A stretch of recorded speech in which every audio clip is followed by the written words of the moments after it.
A Sra. Ministra da Justiça anunciou no início de 2023 que este seria o ano dos oficiais de justiça.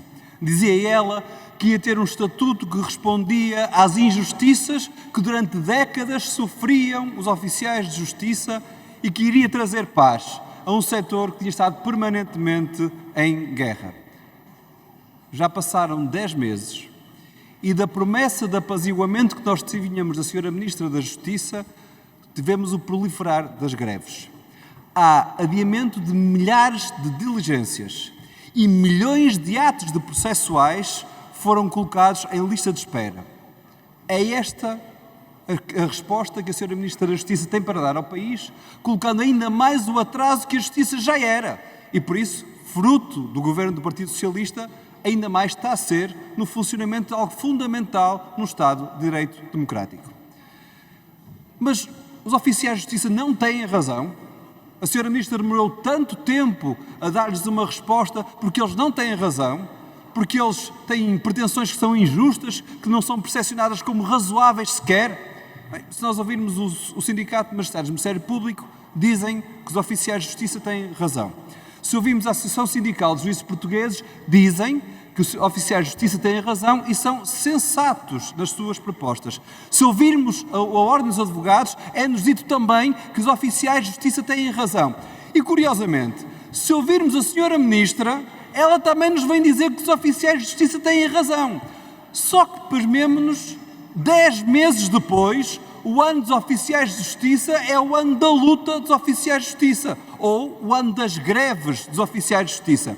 A Sra. Ministra não tem uma resposta para acalmar o setor. Pelo contrário, ela ainda atira lenha para o fogo em que o setor está a lavrar. É o caos que está instalado e a Sra. Ministra é o principal agente deste caos. Porquê? Passou 9 meses sem apresentar o estatuto que era pretendido e ao qual ela dizia que ia dar resposta. Apresentou no mês de setembro, no final do mês de setembro, o estatuto aos sindicatos e às organizações representativas dos trabalhadores dos oficiais de justiça. E nesse estatuto ela incumpre com as suas próprias promessas. Vejamos uma das mais simples.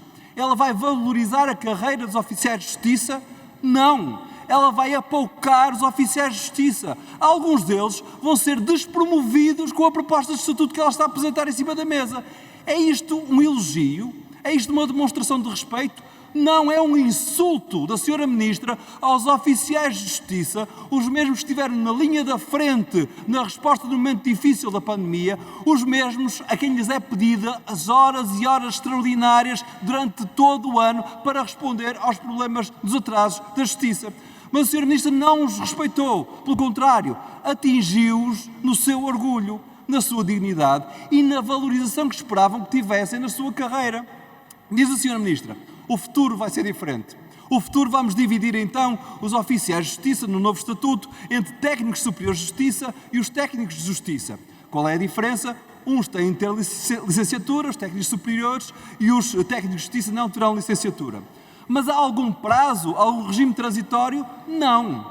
Há alguma valorização da experiência adquirida durante décadas? Não. Há cargos de chefia que atualmente existem e que vão ser atribuídos aos técnicos superiores de justiça, que hoje já são exercidos por pessoas que não têm licenciatura. Mas eu repito, cargos de chefia, de coordenação, são exercidos por pessoas que não têm licenciatura, que vão ser despromovidas e, mais do que isso, impedidas de aceder à nova carreira, àquilo que hoje atualmente estão a fazer. Faz isto sentido? Aparentemente só nos corredores do Ministério da Justiça.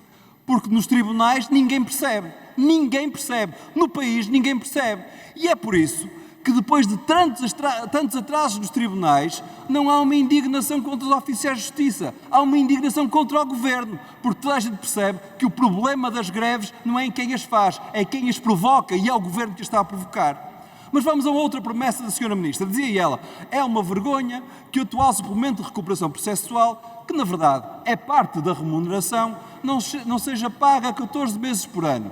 E, não entrando como o salário, não conte para a reforma, não conte para períodos de baixa, etc. É uma vergonha, dizia ela. Disse-nos a nós na primeira comissão, em junho passado, dizia ela isso. O que é que ela faz? não coloca um novo suplemento, a que dá o nome de suplemento de disponibilidade permanente no salário. Não, é mais uma vez um suplemento. Mas é igual ao anterior? Não, é ainda pior que o anterior, porque vai servir para pagar horas extraordinárias sem limite.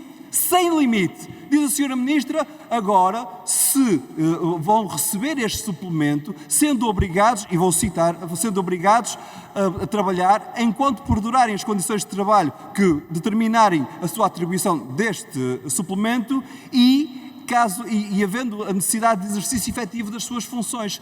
É salário? Não. É suplemento. É para pagar o quê? Horas extraordinárias sem limite. É uma substituição do que a Lei Geral de Trabalho e Funções Públicas ou que o Código de Trabalho deveriam ter para o provimento de horas extraordinárias. Isto é legal? Não, é ilegal. Mas é a proposta da Sra. Ministra de onde? Da Justiça. Quando no Ministério da Justiça não se conhecem as leis, eu pergunto onde é que neste país se devem conhecer.